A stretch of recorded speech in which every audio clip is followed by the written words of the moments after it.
Super pourvoyeur. Son nom est planté. On voit bien les films de neutraliser la mitrailleuse. D'accord.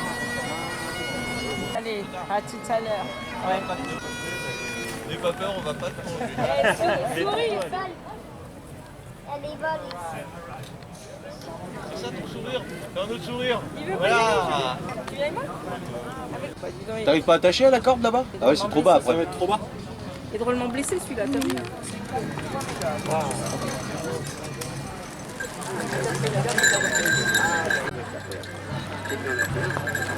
Ah mais elle a dessus là.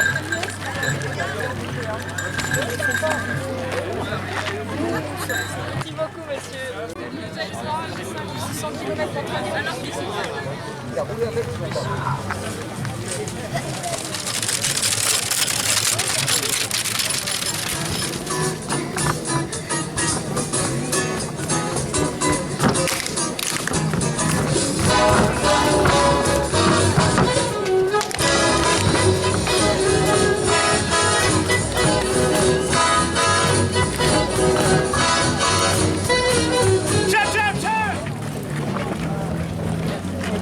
Ils auraient dû déjà avoir le doigt sur ce qu'on appelle la feuille, c'est-à-dire au-dessus du bassinet. Donc là, ils vont maintenant mettre la main à la giberne pour ouvrir la pièce où il y a le silex.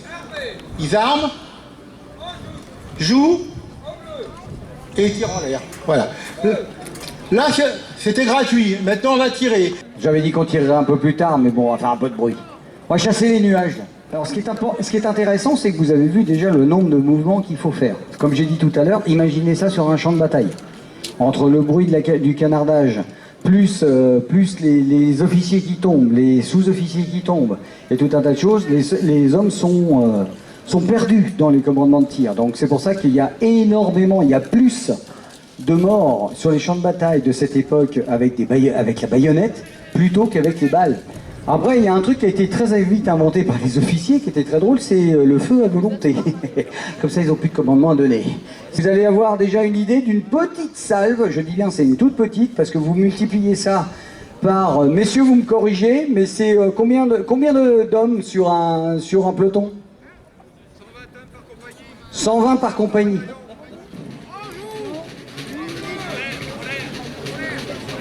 Tirez en l'air. Alors, le gag sur un champ de bataille, c'est qu'effectivement, on a du non-feu, ce qu'on appelle du non-feu. On est quand même resté 14 ans sur les champs de bataille, donc ça a laissé un petit moment. Ça, c'est la première partie, c'est la partie révolution, c'est-à-dire c'est les tout débuts. Bien évidemment, Napoléon n'est pas encore Napoléon, c'est-à-dire qu'on les envoie pour briser les lignes, voltigeurs. Bon, je n'ai pas besoin de vous faire l'étymologie du mot, mais voltigeur veut bien dire léger, c'est-à-dire qu'ils sont armés de leurs fusils, mais ils sont d'une manière très légère. La garde napoléonienne, on les reconnaît au bonnet de poil d'ours. Alors tant qu'ils ont, en général, ces hommes-là, tant qu'ils ont le bonnet de poil d'ours sur la tête, tout va bien, c'est qu'ils se déplacent. Longtemps qu'on n'en avait pas eu, on va tirer à 2 rangs sur 2 rangs, mais en même temps. La problématique de tirer sur 2 rangs au même niveau, c'est que vous avez une chance de rendre sourd celui qui est devant vous. C'est le problème avec les détonations.